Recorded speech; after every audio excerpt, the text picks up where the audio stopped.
All right, Russ. I know you're excited about Turo because you got a truck on there finally after so long. I mean, whoop-de-doo, one truck.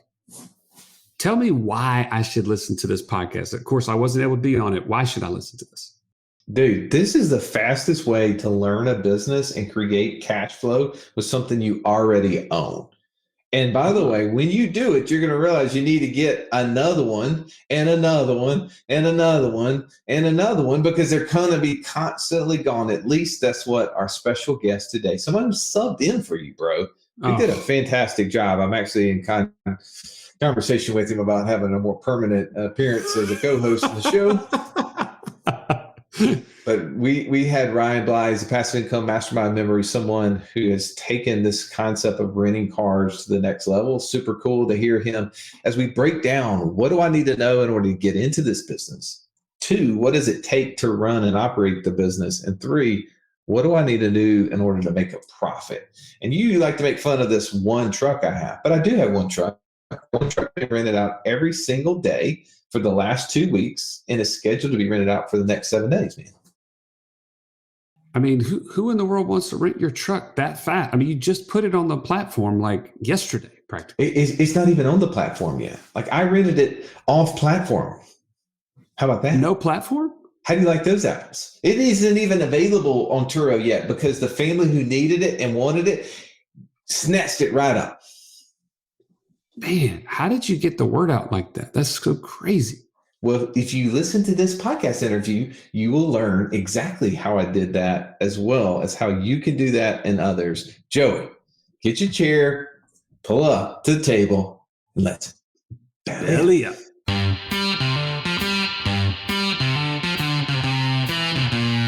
Welcome to the Wealth Without Wall Street podcast, your guide to understanding how to get out of the Wall Street rat race and start your own mailbox money lifestyle. Now, don't let these handsome Southern draws fool you. These financial minds are teaching our country to enhance savings, increase cash flow, and create passive income, all without the help of Wall Street. Are you ready to break through? Now here are your hosts, Russ Morgan and Joey Murray. Welcome into the Financial Freedom Roundtable, where each week we break down complex financial topics so you can more easily understand them and, more importantly, take action on your path to becoming financially free. Is this your first time joining us? Welcome. Grateful to have you in the room. I'm Russ Morgan. They call me the idea guy. Must have lack of follow-through guy or bad internet guy. Just didn't sound so cool to me. Sadly, today, I am without the stallion as we break down renting cars as a passive income option. Look, I'm not certain if the stallion bowed out today because he knew I was going to make fun of his RV, aka Cousin Eddie, and its lack of ability to earn a profit. But the car rental market is definitely an area that makes a profit. I looked this up before we got on the call today. The car rental market is estimated to have earned over $54 billion with over 29 million cars rented in 2021. By the way, I actually work for the largest car rental company, Enterprise Rent-A-Car, which has over 1 million cars in service and over 24 billion in revenue. So we're going to break this concept down, but look at it on a you and me level with sites like Turo as one of the main features. Now, thankfully, I'm not alone. I've been joined by the dream team of financial coaches, and I got a special guest. Stay tuned for that. I got a new addition. And I'm not talking about Mr. Telephone Man here. I got somebody else for you. All right, let's bring in the king of BHAM, Mr. Real Estate himself. He's agnostic to his type as long as it produces cash flow. The multi-talented Jamie O'Brien. Good to see you, Jamie. Man, good to be here, Russ. Enjoying another day in paradise, my friend. Tell me, why is it important for us to break down renting cars as a passive income option? Well, Russ, you said something, 54 billion. Is that what you said? I believe in revenue in 2021. Listen, people live in their cars. I'm agnostic to real estate. People live in real estate. So my thought is, how do you turn what is traditionally a liability into an asset? Right. Mm-hmm. We're starting to live in more and more of a shared economy. We're sharing cars, we're sharing houses. I've got an Airbnb or short-term rental that I was trying to sell that we've turned into short-term rental, and that thing's taken off. So how do you do that with something that maybe you can use and enjoy as well, like a car that my wife wants a new one of, and maybe not have to pay for it out of pocket. That's my thought. Oh, I love that. I know our friend, CEO Matty J, likes to say he loves to turn liabilities on wheels into asset making deals. But we get to break that down. But let me get over. Man, we got the doctor in the house. He's a DFM. And for you that don't know what that means, that's a doctor of financial medicine. And yes, he can resuscitate your financial situation. Mr. Automated Budget himself, Eric Hudson. Great to have you on, Eric. Thank you, Russ. I got a fever, and the only prescription is more passive income. Yummy. Tell me, why is this so important for us to be breaking down today's topic of renting cars as a potential passive income option? Holy smokes. It seems like the newest, freshest thing out there that so many people are talking about right now. And on some level, I think people have FOMO. And so it's just important when there's a new hot thing out there, a new shiny object, to make sure you do your due diligence. Russ, I don't know if you know, I've recently started playing pickleball, and in my group, I'm doing pretty well. And so I thought potentially I was a little higher level than I was, and jumped in with a couple other guys the other night. Happened to jump in with somebody who was ranked number 25 or whatever, in whatever listing that is. And I realized I didn't know as much about pickleball as I thought I did. So I jumped in the deep end a little too early, and that can happen to us on the business side too. So it's just, make sure you learn before you jump in. All right. Well, we're gonna do some learning because we brought in a special guest today, and our special guest has brought sexy back to the car rental game. So Justin Timberlake, you better watch your back. Black Rover, White Rover, send Mr. Turo right over. Welcome into the show, Ryan Bly, and get your sexy on. What's up? What's up? Glad to be in the house with some awesome people, and excited about what we're going to unpack today. Tell me, why do you believe breaking down this car rental game is so important? Look, bro, I think this is so important because this is such an easy step for all of our listeners who are wanting to get started on a passive income journey. What easier step to take than a very small vehicle, get set up on a platform, and it's definitely an easy way to go. Let me tell you a little story about that. So in 2020 was the first time I ever rented a car on Turo. Super easy process. I really loved it. I came home and thought, man, I could totally do something like that. That's super easy. My wife's always wanted a Range Rover. I should totally buy one. You know what I did when I came home from that trip? Nothing. Went back to working, didn't do anything. 2021 rolls around, a year later. My cousin calls me up in Orlando. Hey, guess what? I just bought 8 cars and I put them on that Turo thing you were telling me about last year. And I'm like, what? You did what? FOMO. That's what happened to me. What did I do after that? Nothing. Went back to work. And then in 2022, got a part of a mastermind with some great guys in the room today. And you know what that finally did to me? It surrounded me with people whose normal behavior was my goal behavior. I heard a really smart guy say that one time. And that, when I came home from that trip, you know what I did that time? I went out and bought a car. I bought a Range Rover that my wife wanted. A couple days later, the thing's rented out constantly. Bought a Tesla. A couple days later, I don't even know where that Tesla is. It's constantly rented out. January rolls around, bought another car. Here we are today. We got 10 cars. That is so stinking cool. Here's why I believe, guys, that this is so important for me, right? As a dad of 4 with 2 that are 17 and 15 that are aging up, I believe this is the fastest way to learn a business, because my goal is to teach my kids how to be an entrepreneur.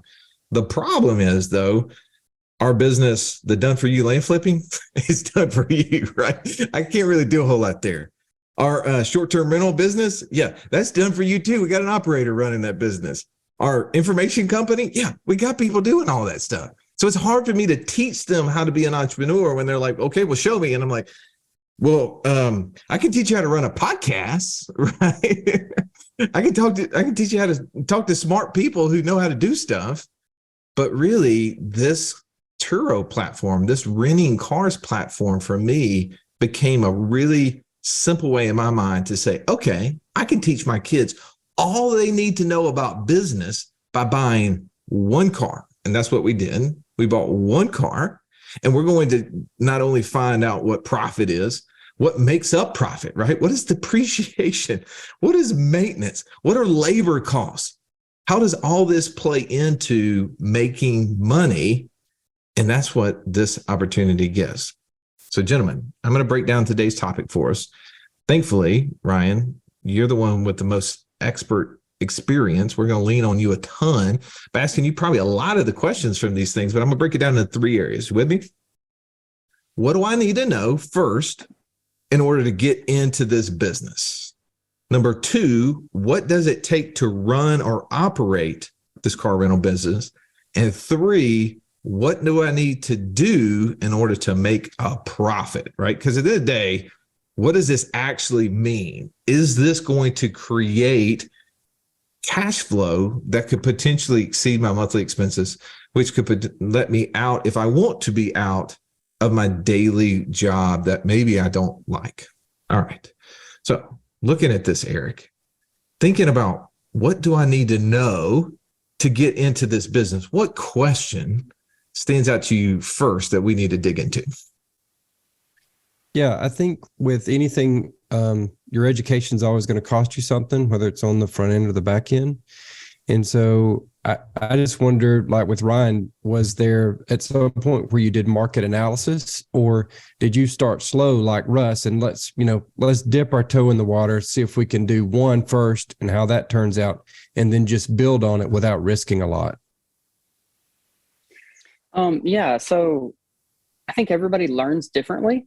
Some people are huge researchers, some people are doers. The way I approached it was I went straight to the number one guy I knew of, which was one of our friends, Matty J, and scheduled a couple calls with him.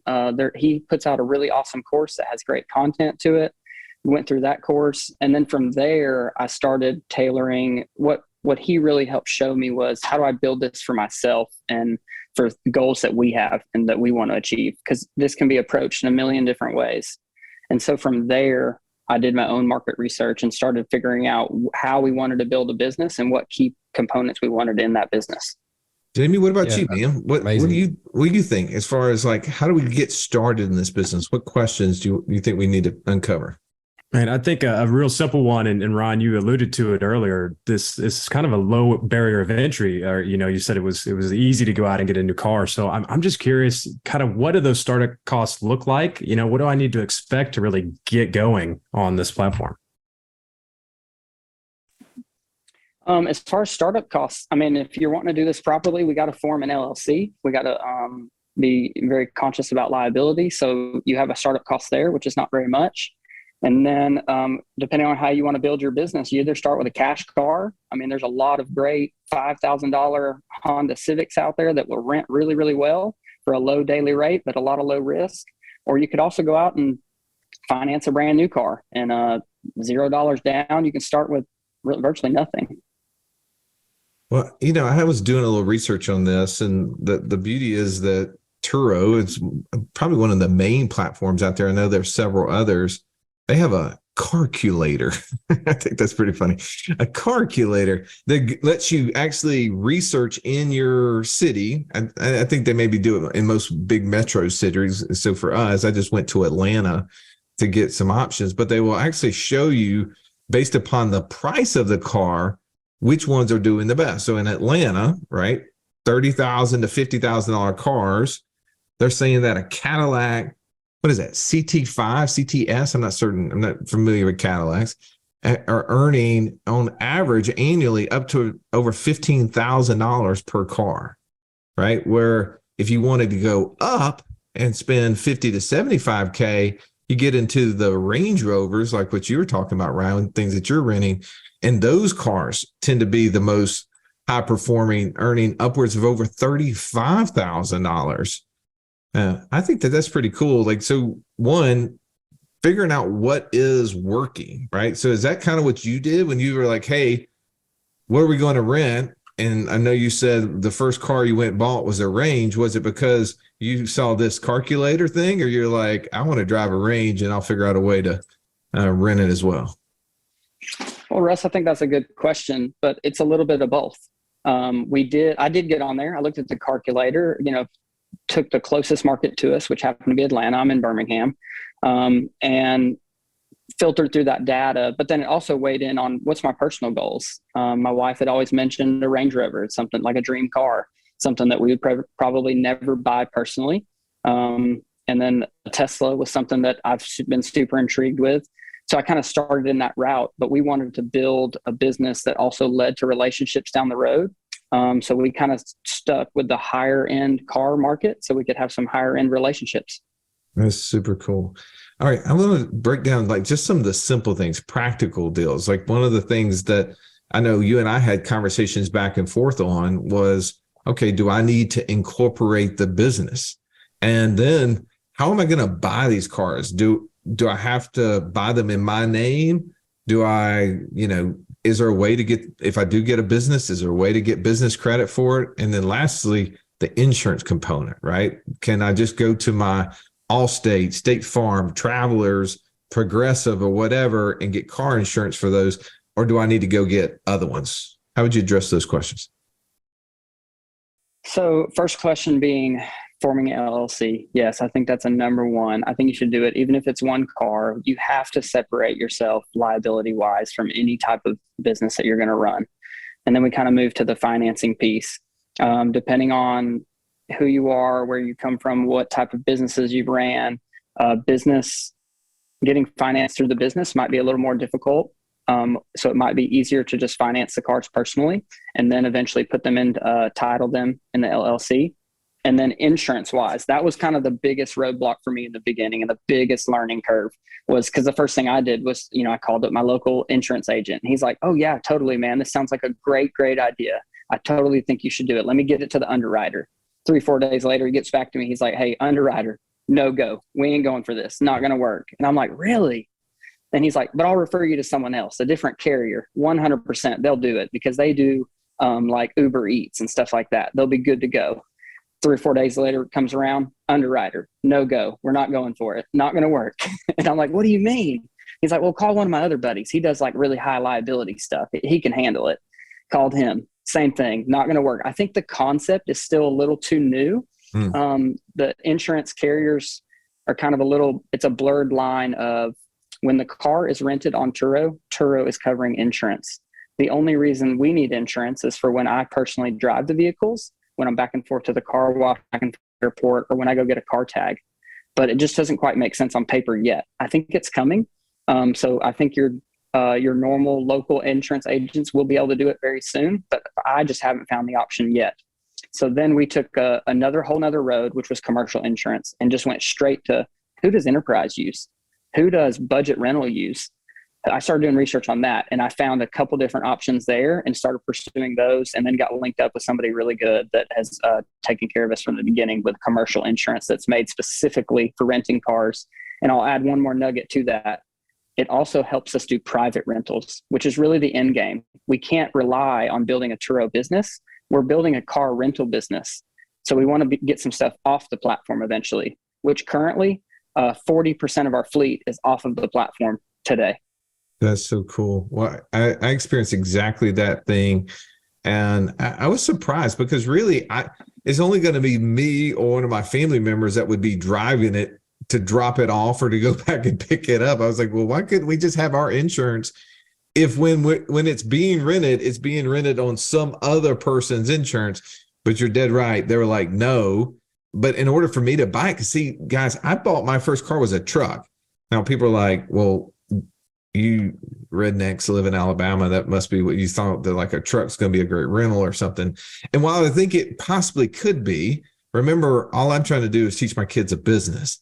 And part of a business is knowing that all businesses don't make money. So I'm going to teach them how to lose money in a business. So I got a pickup truck. But yes, my house is 1 mile, literally 1 mile from the garbage cans where the garbage trucks come and pick up. So I was having to like throw trash cans on top of my car or trash bags on top of my car in order to get the trash from my house there. And I was tired of doing that. So I wanted a pickup truck, right? And what dude doesn't like a pickup truck? So if it doesn't rent that often, that's fine with me. I get to drop it off.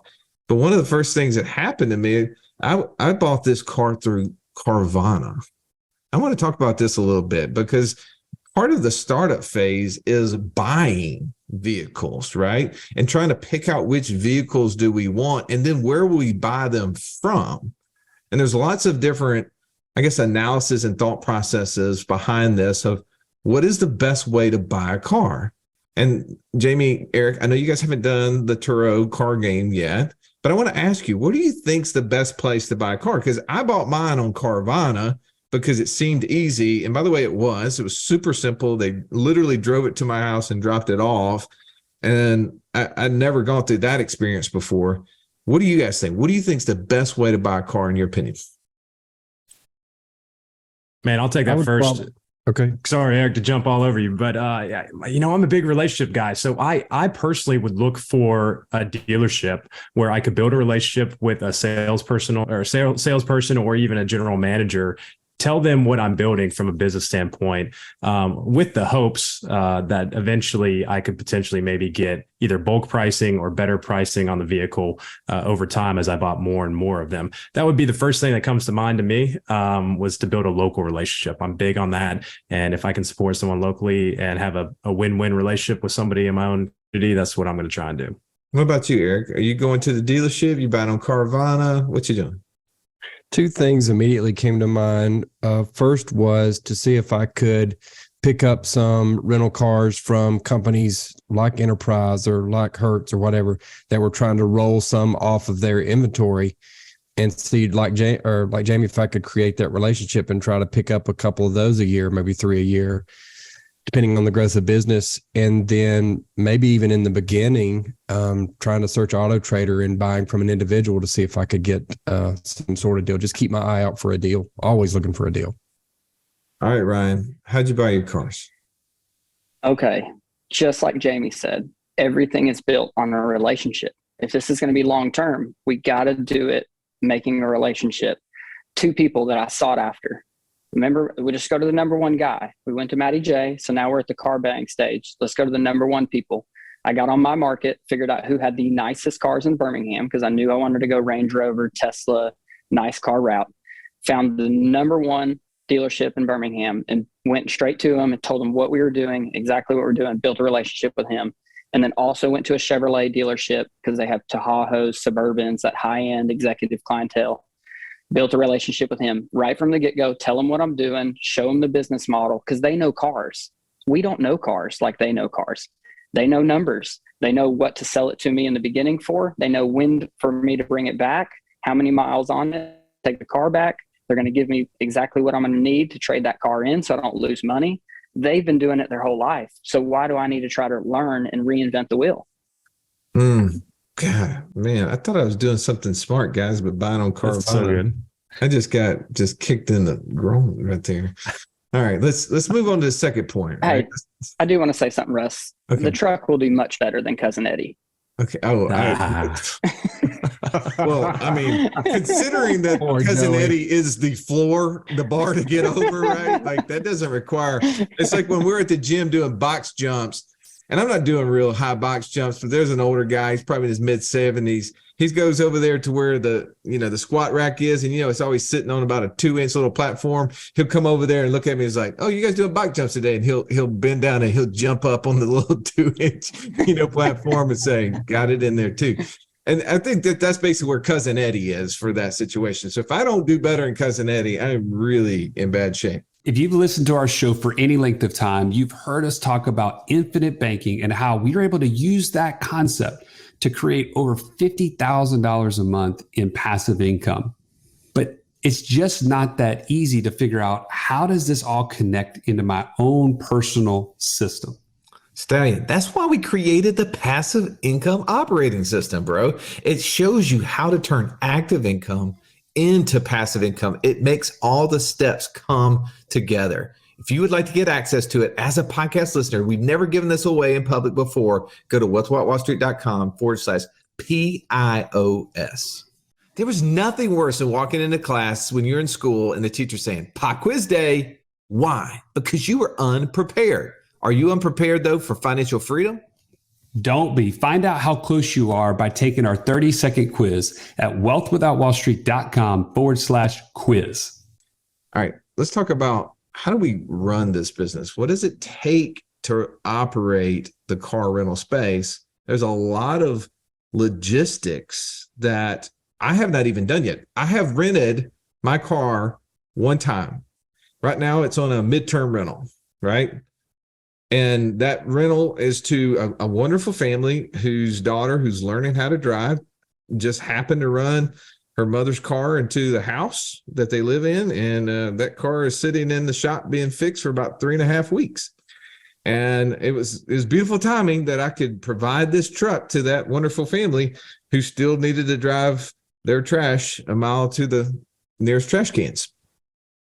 So I've not had to deal with the whole drop-off phase. Sounds familiar. Pickup phase yet, right? So talk to me a little bit about the logistics, Ryan, of how do you handle that whole part? What's your strategy and what are you doing? Okay, so logistics. I do want to get into the weeds just a little bit so that we can really understand what this does take, because I think we're all seeking after this passive income. But in the beginning, I mean, there's some logistics that have to happen. We can start with someone has to drop off that car, right? That's going to be rented. So on Turo, let's just use Turo as our platform. You can choose your drop off and pick up location that the renter has to be. For me, it's just a mile from my home. I didn't want it to be at my personal residence. So there's a public parking area a mile away. That's where it is. So it's not too difficult. Drop the car off, 30 minutes before the rental. Let them, as soon as they drop it back off, I'll run down there and pick it up. That does take 2 people. So you have to be surrounded by somebody who can help you with this. Otherwise, you're going to be trying to Uber back and forth to these vehicles, and that's just going to, eat up all the profit that you're earning. Once dropping off, picking up the car, there's a lot of pictures that have to happen. In order to cover yourself on Turo's insurance, you have to have, 15 to 20 exterior pictures of the car before the rental starts. Then you're going to need 15, 20 interior pictures. Everything is proven through pictures because there's no rental agent standing there with a clipboard marking every dent and ding on the car. Car washes. That's probably your biggest thing. What we did, first thing we did was went to an express car wash. We signed all the vehicles up on an express membership where it's no sweat off our back to run the cars through the car washes 3, 4, 5 times a week. If there's like one bit of mud on a back flap, I'm running it through the car wash. I mean, before every rental, it's going through there, fresh air freshener. It's also, getting a vacuum and everything. And then from there, there's just a lot of different logistics on the platform of what you can choose, your daily rate, how many miles you want people to drive, if you charge them for mileage over, how long the trips have to be. If you're a busy person throughout the week and you only want to rent it on the weekends, you can set it to where the car's only available on the weekends. It has to be 2 or 3 days. There's no one-day rentals. You can set up hours, what time the car is available to pick up and drop off. Lots of different options. That's amazing, Ryan. What kind of buffer do you build in between rents to give you time to, to do the pictures, to do the washing, I guess you're always leaving it at the same public parking place. So, to transport it back to that location. That's a great question, Eric. So when I first started out, I was a little nervous with it. So I did like a 6-hour window. And then I realized, it doesn't have to be that long. I'm available for more trips if I can make it a smaller window. So what I've done now, which seems to be a sweet spot for us, is a 3-hour buffer. I know that when the car comes back, which I know what time it's going to come back because it's on the reservation, I have 3 hours until it is possibly available to go out for another, which is more than enough time to run through a 10-minute car wash, vacuum out the floorboard, anything I need to make happen. Ryan, one follow-up question. Are you doing all this yourself? So you've got 10 cars now. How busy is that keeping you, just keeping up with those? No. So actually, we had an awesome opportunity happen to us about a month and a half ago. I don't like doing anything alone. I actually own a lot of other small businesses as well, but this was something that was super intriguing. And I was sharing this with a friend of mine. He's like, man, this is super cool. I want to be a part of this journey too. I want to do it as well. And then the more and more we talked, we were like, hey, why don't we just kind of come together on this? So we actually formed a partnership, and he jumped in with me last month, bought a couple of the cars, and he's in it with me as well. So no, I think 10 cars would be too much for one person to do. But with You muted yourself there. He's saying too much good stuff. Oh, sorry about that. You said with 10 cars were too much for one person, and then you got muted. Yeah. And so I think with having two people, it's very easily manageable now. Okay. Man, this is great, Ryan. I've got a few questions, and I think this will kind of segue us to kind of our next topic. But I'm real curious, kind of two-part question. As you're building a team, who do you need on your team to make this successful? Because, right, you mentioned that we're all chasing passive income. Obviously, there's going to be a time commitment with any new business up front as we build this thing. But as you think about kind of building a team out, who needs to be on that team? And then I'd just love to hear some keys to success that you've learned since you've started as you continue to grow. Sure. I think building a team is something that has to be a part of the original game plan. You can't run cars around in circles all the time, especially if you're wanting to get more than one vehicle. So something that we're trying to develop right now is a college student. I mean, what better job for a college student? I mean, Russ had been there and done that as well. I mean, they get to drive really cool cars, wash them, take pictures of them. They're messaging on a platform, which is something that these, younger people do all day long anyways. They get to learn how to build a business, which is something that we're passionate about, is showing others how to run a business, very similar to Russ wanting to do with his kids. So I think looking for that younger person that has time to be able to do that and help alongside that, as well as you just need a couple close people to you that might just be available.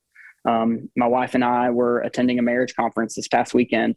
And at the last second, we're in the middle of the conference. I got a booking, which I had what I talked to Eric a minute ago. There's a 3-hour buffer. So I had 3 hours to all of a sudden get I think it was one of our white and blacked out Range Rovers. I'm supposed to get to a pickup location. So I text 2 or 3 friends like, hey, is anybody available to run that car down there? And one of them jumped on it right away. Like, yeah, totally. I got your back, man.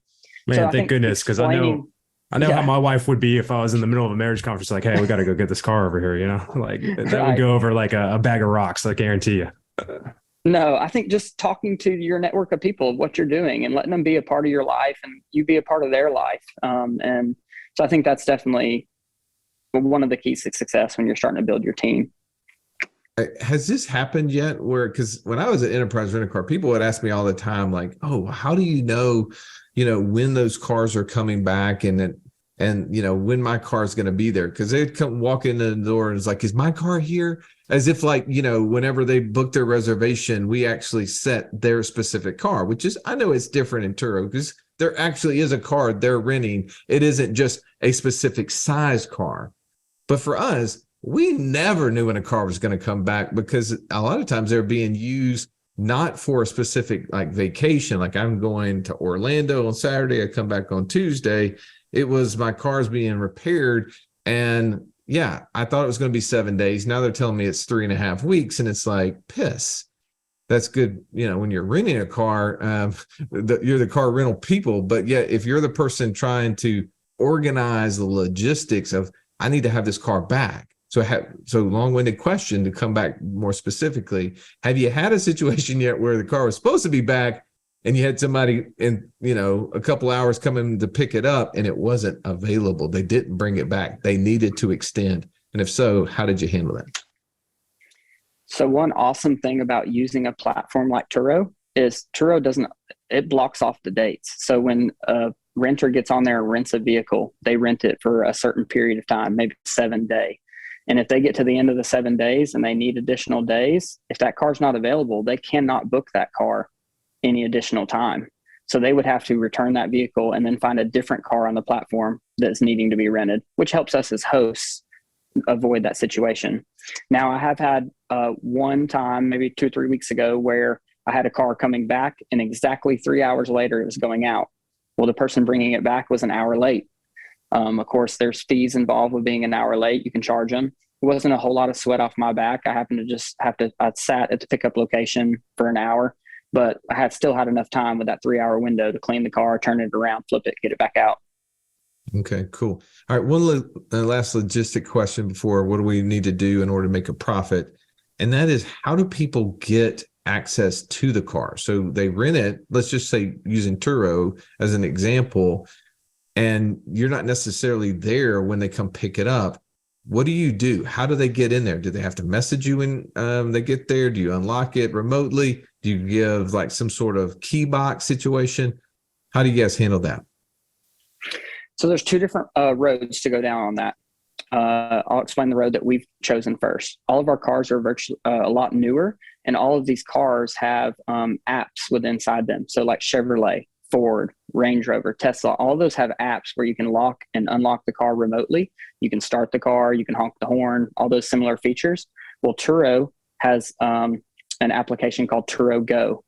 You sync your Chevrolet app with Turo Go, and the car is forever synced to that. So as a renter, they rent a Turo Go specific car, which is more desirable because it's contactless. They walk up to the car, they open up the Turo app.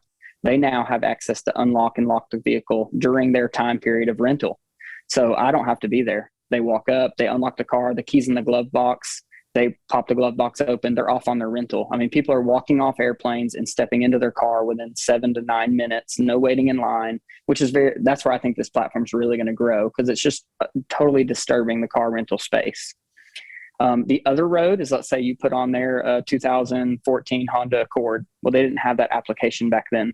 So at that point, you're either meeting the guest at the car, handing the keys over to them, taking a picture of their driver's license, or I have seen some hosts that put a lockbox on the window. To me, that's not my favorite. I mean, it's sitting in a parking lot screaming, "Hey, I'm a rental car," and you have to make sure that renter is taking the lock off the car during their rental. They're not just leaving it hanging outside the window. No, I had no idea that exists. That's super cool. Can I ask a follow-up question real quick before we jump into that? I'm curious. Earlier, Ryan, you said that about 40% of your cars were off-platform. So do you handle those differently than you do with the Turo rental cars, I would assume? Is that a different process? Yeah, so the off-platform, I mean, we have a car rental agreement that we DocuSign over to people, and they just send back that form filled out, a copy of their insurance card, a copy of their driver's license. And then as far as them accessing that, I do have to be a little bit more hands-on. I still lock the key in the glove box, lock the car, leave it at the drop-off location, but they do have to message me when they get there. And then I just pop open my phone, unlock it for them, and they're good to go for the rest of their trip. Man, so this can be super automated. I love that. Yes, very automated. Yeah, that's really cool. And as we're speaking of automated and some kind of logistics to this, there's a separate platform now that syncs with Turo that automates all my messaging. So when you immediately book one of my cars, it sends an automatic message like, "Thank you so much, Russ, for booking my 2023 Tesla Model 3. We look forward to hosting you while you're in Birmingham."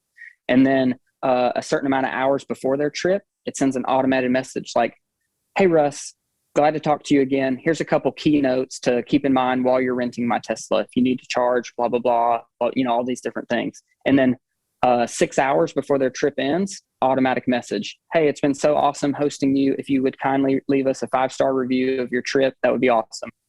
So that part of it, we've totally automated. That's super cool. I love that. All right, let's break down, what do I need to do in order to make a profit, right? Because there's so many of us who are listening to this thinking, "Hey, I'd like to drive a Range Rover or Tesla or Suburban or one of these fancy cars. And is it possible for me to do that and make a profit? How do I do that? How do I calculate the profit first? And what all needs to go into that calculation so that I end up truly with a profit and not a fancy car that I've rented out that's costing me money?" Ryan, what would you say to that? Yes, totally. So everybody's situation is different. It's all how you build your business. It's what's your overhead, how much are you paying yourself. There's a lot of different factors that go into this. I'm just going to share with you what our purchase has been so far and kind of a little formula that we've created for ourselves.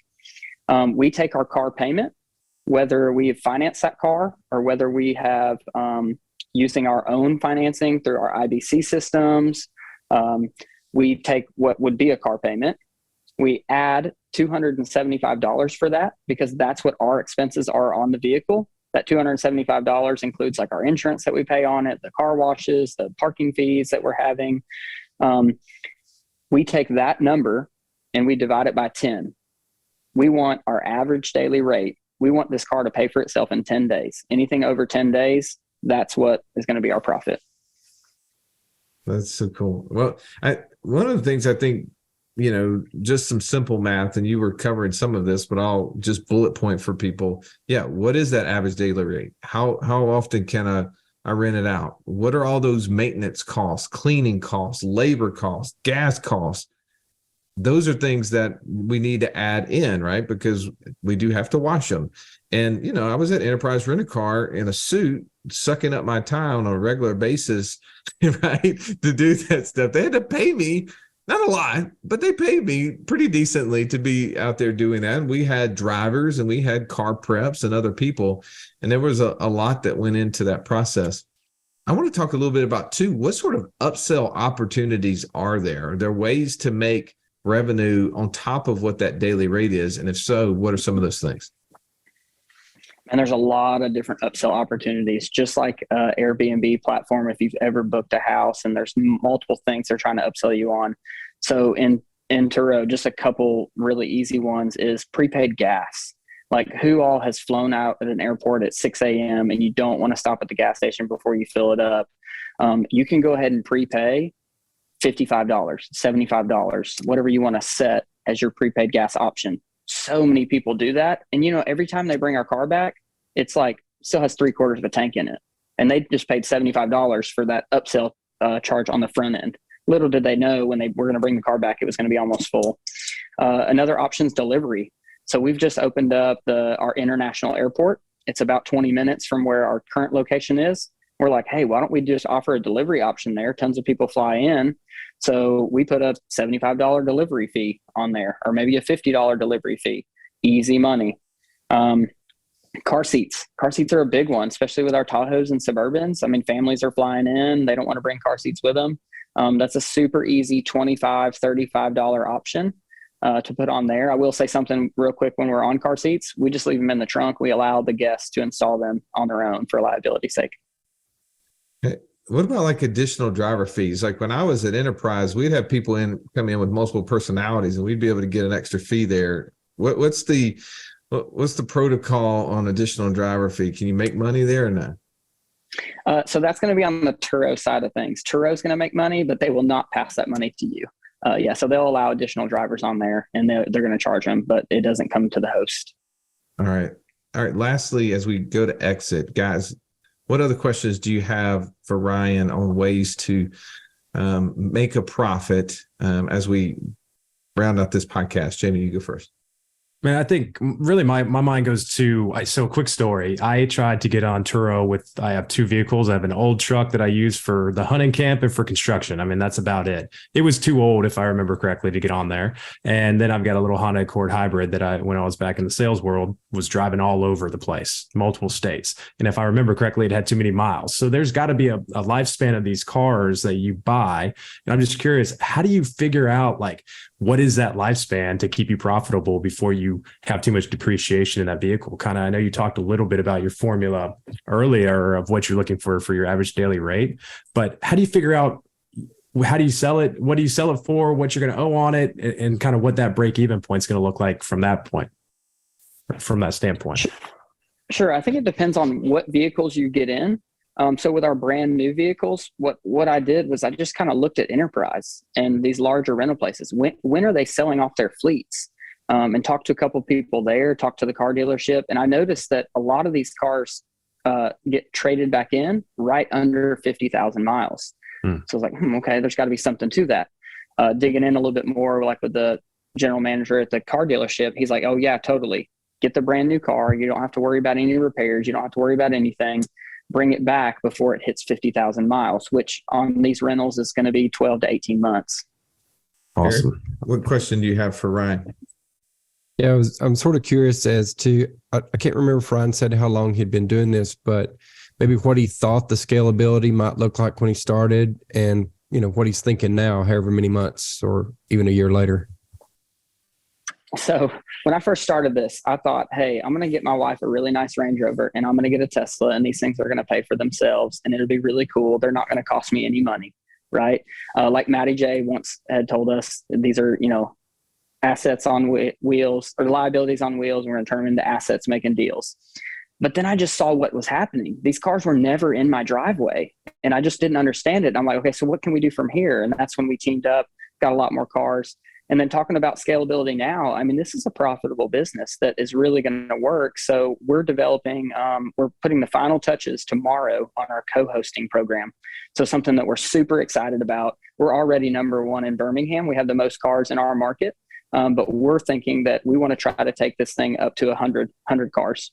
So how do we do that? Through co-hosting. And what I mean by that is somebody goes out, they buy a car, they truly don't want to do anything. They pass that car over to us, and it's a total management company. We message on the platform, we clean the car, we drop it off. And if you're in a different city, there's co-hosters in every city that are doing this for a small fee. And that fee is so small compared to you're getting a car that's paid for and your cash flow on top of it. So cool. How have you guys thought about extending your offering to RVs? Cousin I Eddie. don't know about that one. We heard that Cousin Eddie's in great hands now. To be determined, right? We will see. It is definitely in new hands. We'll see if it turns out a profit. And for Joey, I am hoping it will, because I'm tied to that stupid passive income report where he has to keep putting that negative number on there. And I'm sick of it. Well, all right, guys, this has been a great conversation. I'm going to come around and get a final thought. Eric, final thought on renting cars as a passive income option. Well, I'll have to say that I know, Russ, that yours and Jamie's personality is DI. So that means you're jump and build a parachute on the way down. I'm not sure what Ryan's is. I'm an SC, so I came into this, probably a 2 or 3 in my mind. And I'm going to tell you, Ryan has convinced me to take a closer look at it. Maybe I'll be his first co-host. Love that. Jamie, final thought. I love it. I mean, as I mentioned, I looked into this a while back. If I can ever take something that I already have and make it an asset instead of liability, I'm going to try and find a way to do it. I just was looking at it through the wrong lens. I should have sold those old cars and just got the wife the new car she wanted and rented it out. So the problem with that, Ryan, I don't know if you run into this, is if I buy my wife a new car and tell her we're going to rent it a little bit to make it pay for itself, that ain't going to fly. So I don't know. However, what if we just buy 2 and one can help pay for the other? Right. I mean, so that's where the scalability comes in. So I absolutely love it. I love, Ryan, that you brought up. This makes perfect sense to me to incorporate infinite banking, my system with the cash flow, being able to take maybe that down payment or, depending on your system, just buy that car outright, feed yourself back. So I love it. I definitely going to look into it more as well. Very cool. Ryan, man, we've had a lot of fun with you on the show. You've given so many nuggets. If you got one last final thought for us, what would it be? And it's been such an honor to be here. I love talking with you guys. I think my final thought would just be get out there and do something. If you haven't taken a step to start in this passive income journey, what a greater, easier step than this. And I'll tell you one super short story about this. The partner that came in with me recently, he's a W-2 guy, never owned a business in his life, super stand-up guy. And just to see the joy on his face now that he sees how much bigger the world is with passive income in play, I mean, he's just been loving it. And it's just so cool. He told me the other day, I didn't realize how easy it was to make passive income. I just needed to get out there and do it. Wow, man, I can't even top that. I'm letting that be the final thought. This has been amazing. I hope that you have found value. I know you have. But don't allow just what Ryan said to be the end result. You still need to know, is this fit in your investor DNA? And the way you can figure that out is by going to wealthwithoutwallstreet.com/free call. Jump on a 15-minute call with one of our coaches. They'll walk you through our process, help you understand what that process looks like, to understand what your investor DNA is. Do you have a vision yet? Has it been written down? Do you have a strategy to accomplish it? All those things are well within your reach when you have a coach and a community to help you get there. We're always appreciative for you listening. Have an amazing day. This has been the Wealth Without Wall Street podcast. Don't forget to subscribe to the show to break free of the Wall Street mindset and begin building wealth on your own terms in places you understand so that your wealth will never run dry. See you next episode.